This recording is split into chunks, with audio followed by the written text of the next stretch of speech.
چنانچہ آپ صلی اللہ علیہ وسلم نے 3.5 میل لمبی خندق کھودنے کا حکم دیا اور 10 صحابہ کی ٹولیاں بنا کر حضور پاک صلی اللہ علیہ وسلم نے 40 گز کا سفر سب کو دیا، 10 آدمی، تم نے یہ 40 گز زمین جو ہے اسے توڑنا ہے، اور وہ بھی پتھریلی زمین اور راستے میں آدھے سے زیادہ پتھر۔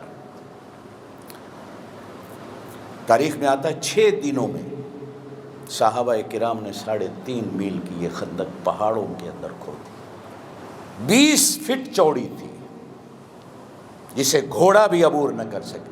بعض علماء نے 40 لکھا ہے، بعض علماء نے 20 لکھا ہے۔ اتنی بڑی خندق کھودی گئی، اور جب خندق کھودی گئی تو میرے پاک نبی صلی اللہ علیہ وسلم بھی صحابہ کرام کے ساتھ کدالیں اور کہیے اور ہتھوڑے لے کر آپ صلی اللہ علیہ وسلم بھی خندق کھودنے میں مصروف تھے۔ فاقے، غربت اتنی تھی کہ صحابہ کرام نے پیٹ ہلکا ہونے کی وجہ سے اپنے پیٹوں پہ پتھر باندھے ہوئے تھے کہ پتہ چلے کہ پیٹ وزنی ہے۔ ایک دن کچھ صحابی حضور کے پاس آئے، کپڑا اٹھا کر دکھایا، یا رسول اللہ پیٹ پہ پتھر باندھے ہوئے ہیں۔ نبی پاک صلی اللہ علیہ وسلم نے اپنا کرتا اٹھایا تو فرمایا دیکھو میں نے 2 پتھر باندھے ہوئے ہیں۔ یہ ہیں ہمارے نبی، زور سے کہہ دیں صلی اللہ علیہ وسلم۔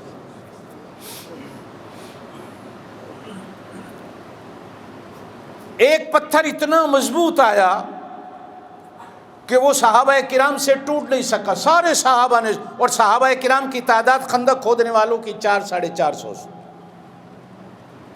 نہیں ٹوٹا۔ صحابہ کرام نبی پاک صلی اللہ علیہ وسلم کے پاس تشریف لائے تو حضور خود تشریف لے آئے اور کدال کو ہاتھ میں لیا، کہا بسم اللہ اللہ اکبر، ماری تو تیسرا حصہ پہلے ہی مار میں ٹوٹ گیا، اور جیسے ہی ٹوٹا حضور صلی اللہ علیہ وسلم نے اللہ اکبر کا نعرہ لگا کر فرمایا کہ اللہ نے مجھے شام کی چابیاں دے دی اور میں ملک شام کے محلات کو اس ٹوٹی ہوئی پتھر کے اندر دیکھ رہا ہوں۔ پھر آپ صلی اللہ علیہ وسلم نے دوسری بار زور سے کدال ماری، آہی ٹوٹ گئی۔ آپ صلی اللہ علیہ وسلم نے ارشاد فرمایا کہ ملک فارس کی چابیاں میرے حوالے کر دی گئی ہیں، اور میں میدان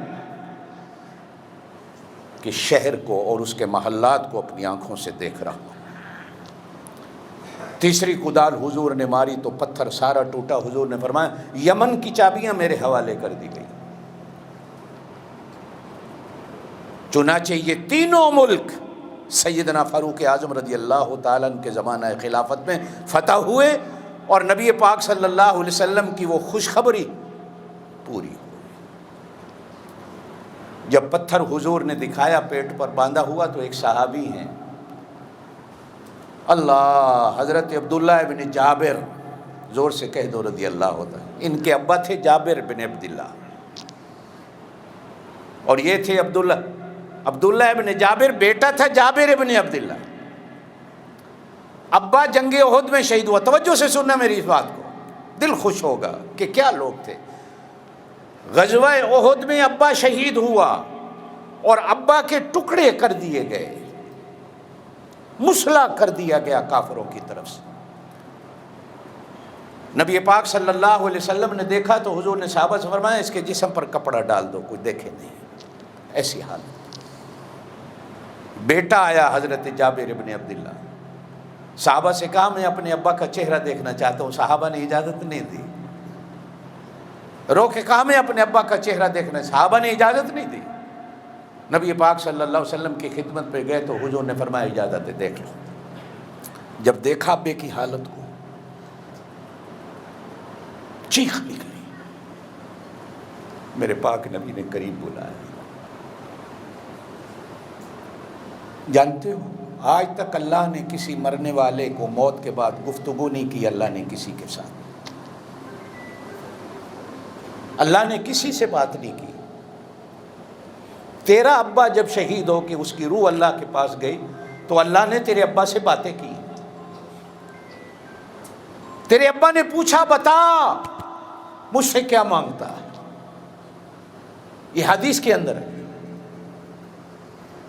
تو تیرے ابا نے ہنس کے کہا اللہ میں اور کچھ نہیں مانگتا، پھر زندگی مانگتا ہوں تیری راہ میں، پھر شہید ہو جاؤں، پھر آؤں، پھر شہید ہو جاؤں، پھر آؤں، پھر شہید ہو جاؤں، پھر آؤں، بس میں پھر دنیا میں جانا چاہتا ہوں، پھر تیری راہ میں لڑ کے آنا چاہتا ہوں۔ اللہ نے ہنس کے کہا عبداللہ میری تقدیر کے اندر اگر یہ فیصلہ ہوتا تو میں تجھے بھیج دیتا، لیکن میری تقدیر کے اندر یہ قانون ہے کہ جو ایک بار آ جاتا ہے میں اسے واپس نہیں بھیجتا۔ تو خوش نہیں ہو رہا کہ تیرے ابا سے اللہ نے باتیں کی ہیں؟